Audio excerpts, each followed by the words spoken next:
G'day! Hello everybody. For those that don't know me, my name's Chris Phillips.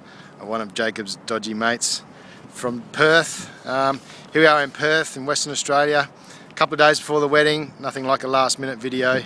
Jake, I must apologise, I had grand plans to put on my suit and go and set a nice table and chairs down by the beach in Jurien Bay where I live, but alas, all sorts of crazy things have transpired in the last couple of weeks to keep me from doing that. So here I am stuck in the city on a stinking hot day. It's about 35 degrees and I've got to get this speech done in less than a couple of minutes, because if I don't, I'm going to get sunburned like it's the apocalypse. But it's a beautiful day here in WA. I'm in Perth on a conference, so I thought I'd just nip down to the river and do a quick telly message for you, Jake. Look, I actually wrote, Jacob, you know me, I could write all day. In fact, I've started writing a book for you, mate, just about the things that we got up to in our younger and wilder days, and of course that continues to be updated chapter by chapter. But I don't need a text to speak about Jacob. I don't need to write down anything.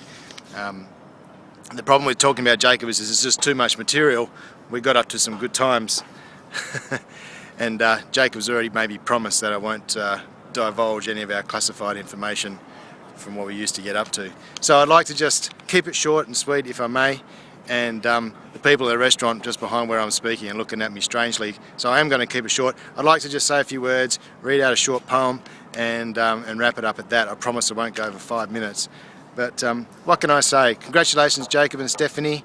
All the best. I hope you have a wonderful day. I wish I was there. Man, I wish I was there more than anything, but I'm stuck here in WA. The bushfire season is about to start here, so we're busy getting prepared for that.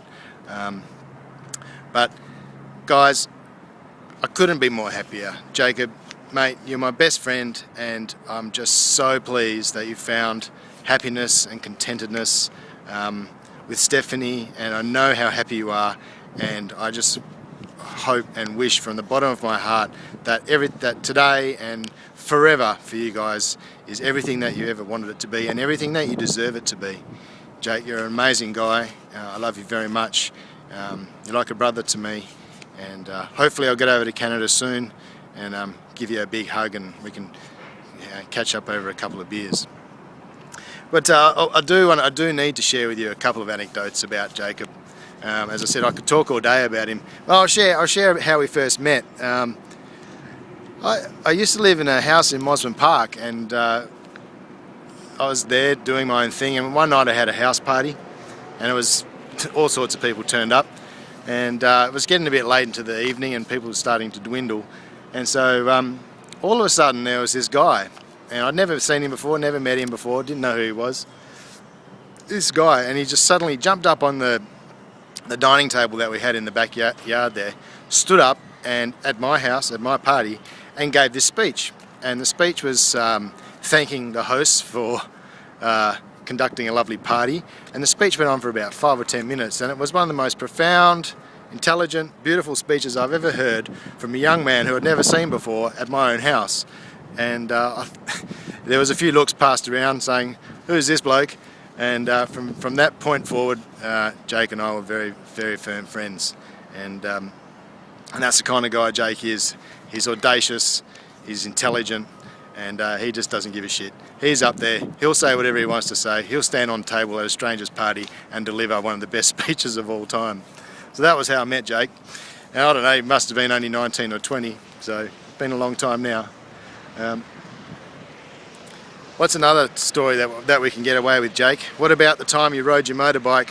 You thought you'd take the shortcut from University Bar through the university instead of going out to the main road, down all the steps, past all the security guards, and as you're riding around along the footpath on your 1000cc Honda sports bike, you rode straight into a manhole cover and ended up in a tree, and then on the other end of the phone and off to hospital. That was a classic. But Jake, I'm going to read out a short poem for you, mate. I wish I could do more, but I can see the timer on my phone's already up to 5 minutes. Now, this is a poem written by a Canadian who I reckon is one of the greatest modern poets of all time. His name's Shane Coskin, and the poem's called To This Day. And it's about 10 pages long, but I'm just going to read out the last bit of it. And Jake, whenever I hear it, it always reminds me of you. And it goes like this.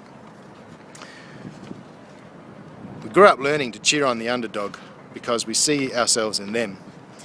We stem from a root planted in the belief that we are not what we are called. We are not abandoned cars stalled out sitting empty on the highway. And if some way we were, don't worry, we only got to walk out and get gas.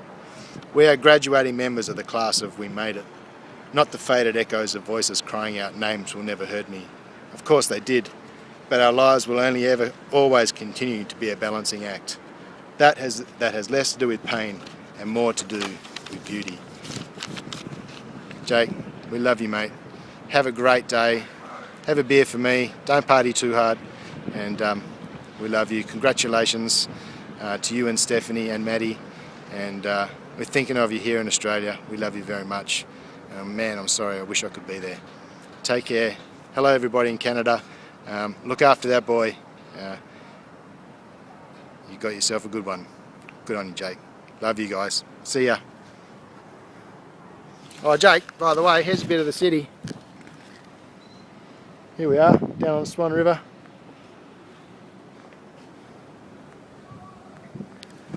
See you later, guys. Love you, Jake.